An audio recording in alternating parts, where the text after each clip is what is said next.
Marx defined socialism as a pit stop between capitalism and communism. It isn't an endpoint.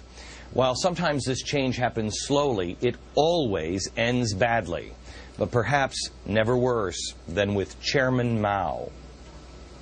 Great leader, great commander, and great helmsman, Chairman Mao.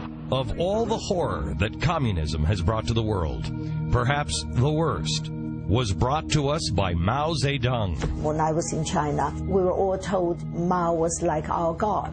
When we wanted to say what I say is absolutely true, we would say, I swear to Chairman Mao. Mao used his power to crush the Chinese people.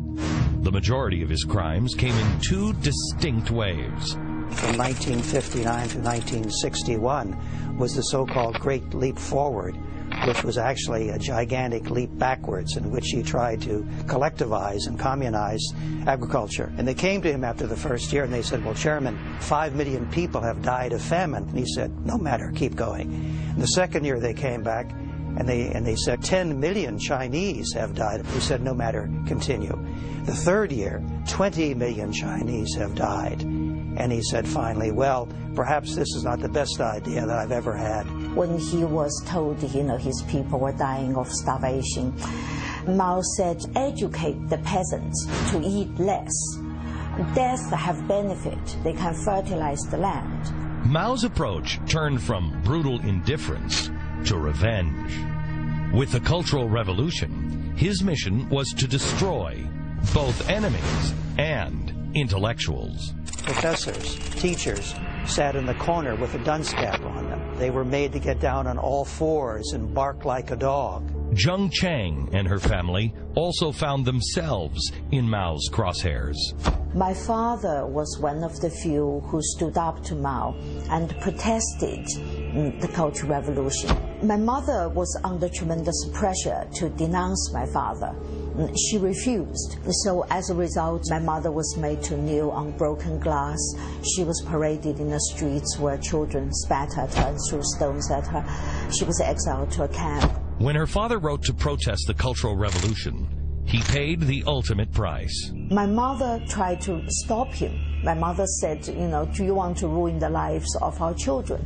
So he said, what about the children of the victims? As a result, he was imprisoned, tortured, driven insane. He was exiled to a camp and died prematurely, very tragically.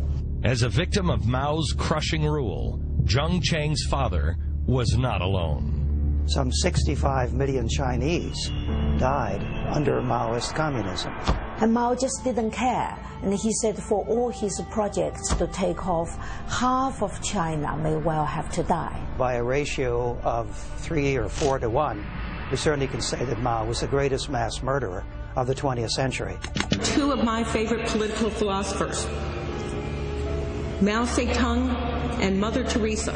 Dunn's comments, once again, highlight the odd treatment that leftist totalitarianism receives by too many in our society. Communism is looked at as something we can borrow from liberally, even today. But the truth is that it is among history's most proficient killers. According to the Black Book of Communism, published by Harvard University Press, nearly 100 million people died under communism in the 20th century.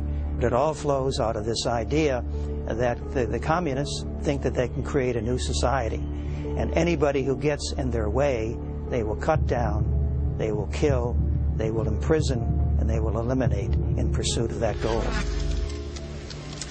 With 100 million killed, communism exists in a very exclusive club, alongside with the planet's worst communicable diseases like smallpox and the bubonic plague. But it's not just communism. It is the truth of any government with too much power. Some government is necessary, too much is suicidal. Every all-powerful government has elements of what Marx called the revolutionary Holocaust, the relentless pursuit of nirvana and the price it's worth paying to get there in human life. It is only understanding history that we can stop this from happening again and again and again.